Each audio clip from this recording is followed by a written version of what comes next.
ipinagkaloob ng Diyos kay Natividad at ganoon din naman bahagi ng buhay na nawa ay magpasalamat lalo-lalo na kayo na mga mahal sa buhay ni Natividad at ganoon din naman sa mga sa simbahan.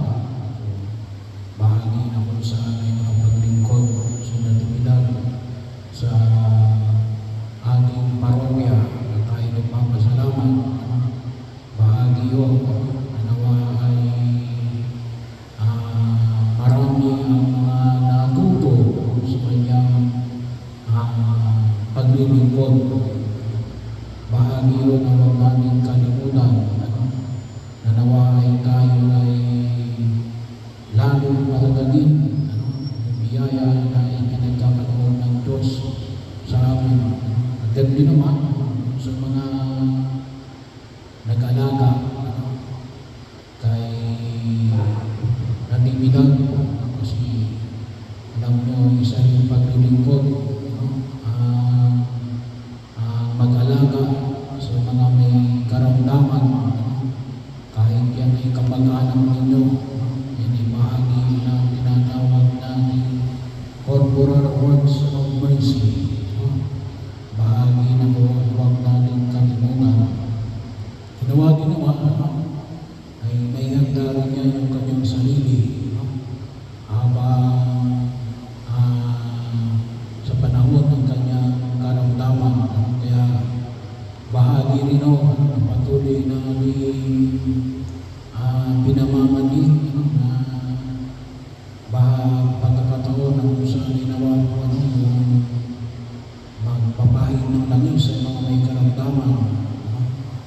Pagkakataon kung kayo mag-abot na magpapahin ng langis, kasi bahagi yun ay tinuturo natin.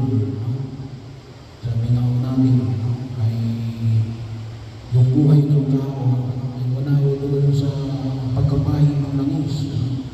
Pero bahagi yun na yung buhay ng tao, sabi nga natin sa biyaya ng Diyos, depende yan sa Diyos. Kung yan ay hanggang kailan yan nabibigay. Kaya mas maganda mo na rin namatay yung tao na napahira ng langis. Kasi bahagi ko yun, pagkilala ng pagsama ng Diyos. Alam niyo kung minsan nakakalungkot kapag may mga kapatid tayo na naglilingkod sa simbahan, hindi man ang napahira ng langis. Bahagi yun ay magpatawag lang mo kayo. Hindi naman kasi pwedeng pumunta yung pare kapag hindi kayo nagpapatawag. Bahagi ko yun na masabi mo ng bawat pamilya. Sabi nga natin, sino yung pwedeng pahira ng langis? Hindi lahat ng mga hindi na makapunta sa simbahan, matanda man o hindi, ay pwede yung magkapahin ng langis. Yung mga tinaningan na ng buhay, ay mga kung tawagin natin ay na bahagi ho, kahit na hindi naman tinaningan ng buhay, kaya naman nakasahitaan. Hindi kaya ay yung mga may mga kapatid tayo na hindi na pwedeng tumayo ng mahaba o maglakad ng mahaba, pwede rin ang magpapahin ng langis. Yung mag-aandar ko na operasyon na nangangailangan na general anesthesia, ay pwede rin ang magpapahin ng langis. So bahagi ko yun na kung saan ay makita ko namin. Yun ay pagkakataon na alin ay sabi ko natin, makita natin yung biyaya at pangangalaga ng simbahan na inihanda natin yung aming sarili. At pangangalaga ko sa mga may karamdaman. Kasi bahagi yun, may mahirap mag-alaga sa mga may karamdaman. Pero isa ho sa biyaya na ipinagkaloob ng Diyos ay may handa ho natin, ano? Yung isa ho sa mga sakramento kung inyo po mapapansin, ano? Yung pagkapahis ng tamis. Kasi po kilala yun eh. Yan ang tawag natin eh, from the grave to the grave. Ay masabi natin na Panginoon, nasa iyo ako. Nagdidiwala ako sa iyong kagandaang loob at sa iyong desisyon, sa iyong kalooban, may pagpamagas natin. Bahagi mo yun. Ganun din ako. Kasi sabi nga ho natin, hindi ba kasi natatakot na magpapahin na langis, baka daw mamamatay na. Yun ho ay hindi ho makakristyano kaisipan. Nabanggit ko na rin ho, sila mga pagkakataon, kasi mayroong ilan na rin na pinuputol yung rosaryo kapag namatay, kapag inililibing, para daw walang sumunod. Pamahiin mo yun, ay hindi mo yun kinalulugdan ng Diyos. Wala ako sa pagputol ng rosaryo kung may susunod pa sa atin o wala. Nasa Diyos yun. Pangalawa, yung rosaryo, yan ay natatakot yan ng demonyo. Bakit nyo puputulin yan? Yan ay panalangin natin. Napakahalagang bahagi ng ating panalangin. Ay bahagi ko na kung saan makita yan ay banal na bagay na ginagamit natin sa ating mga panalangin. Pangatlo, sinasabi nila, hindi na magdarasal yan, putulin na yan. Hindi o. Tayo nagdarasal tayo, ay natigilan, ay umauna, at sa lahat ng mga kapatid natin ay umauna. Pero yung mga umauna, magdarasal din yan sa atin. Padre, wala ko sa langit, nasa purgatorio pa, magdarasal pa rin yan. Yung hindi na magdarasal yan yung nasa impyerno. Hindi yung magdarasal, nasa impyerno na yun. Pero kapag yan ay nasa purgatorio, o yan ay nasa langit, wala nang gagawin yan. Kundi ipagdarasal tayo.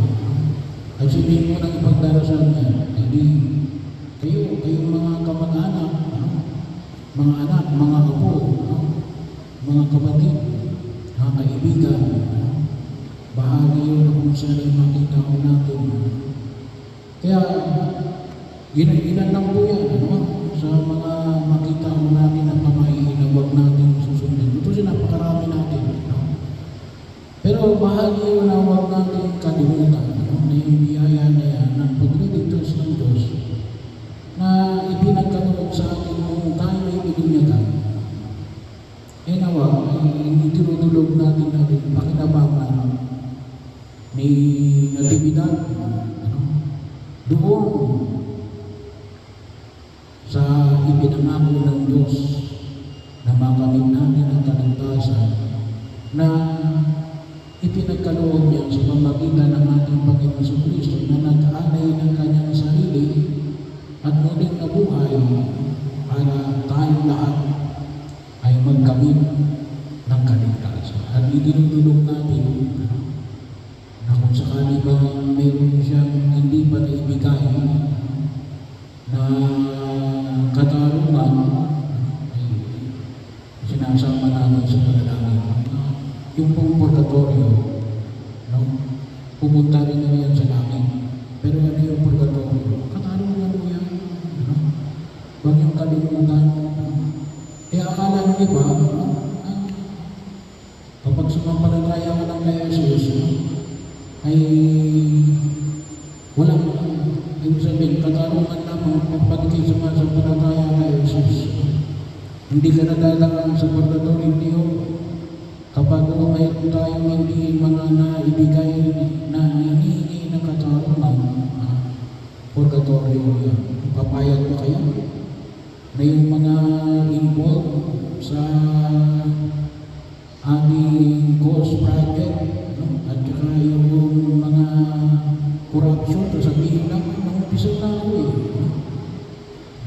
sa langit yun, hindi. No?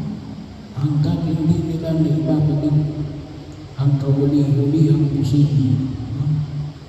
Ay kahit na sila nakapangumisa, ay kinakailangan mo na nilang ibigay, hinihingi ng katarungan. Kaya napakalaga po yung purgatorio.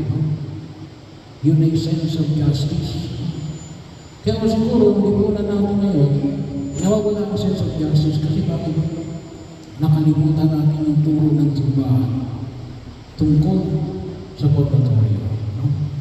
Kaya yun po ang dahilan kung bakit tayo ay nananalangin sa pamamahan natin sa buhay na namatay na, baka kasi hindi natin alam.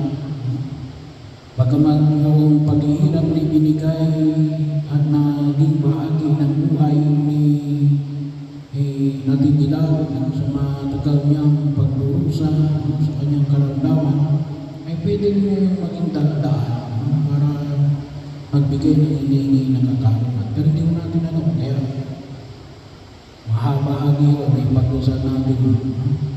Lalo-lalo na ngayong panahon ng Kwaresma.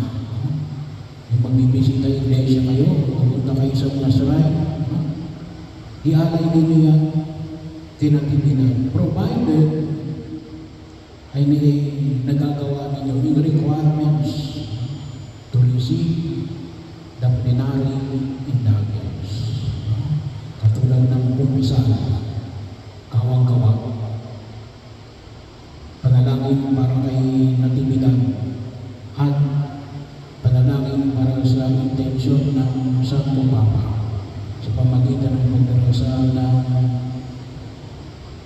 Ama namin ang Panginoong Maria ay papuri. Ito yung dulong natin. Nawa ay higit namin